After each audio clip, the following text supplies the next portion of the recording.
hesitation from the man in the chair as he answered each question. He looked nervous, but not to the point of fear, nor was there any anger in his eyes. If I'd been cross-examining him in a courtroom, he would have qualified as a cooperating witness.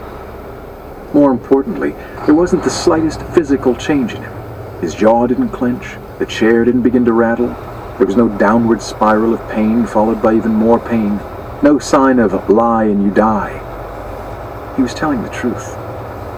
Owen and I exchanged glances, the thought being that the doctor had it wrong. This wasn't the whole story. It was the same story. In unison, we turned to Whitmer. What gives?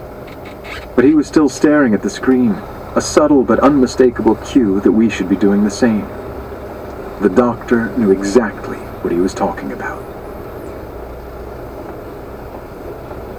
Chapter 66. It happened so damn and scary fast. 1 second the prisoner was fine, the next he wasn't. Only this was different from Owen's recordings, so very, very different.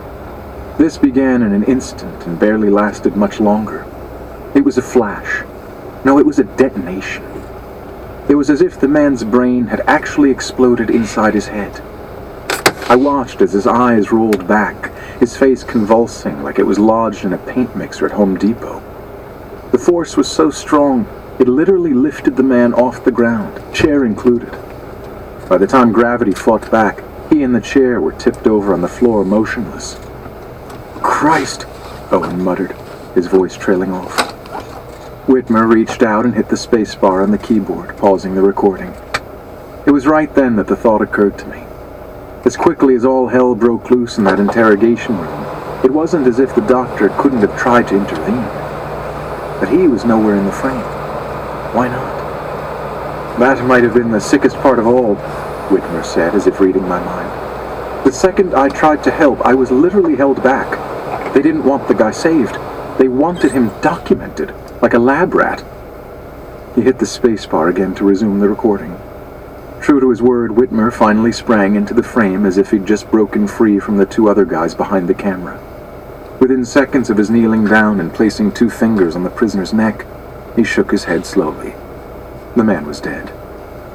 "Was there an autopsy performed?" asked Owen.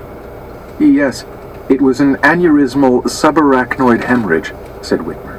"Each and every time." Boom. "Wait, what?" I asked. But I'd heard him perfectly. So had Owen. "It happened 7 other times out of 20 trials," said Whitmer.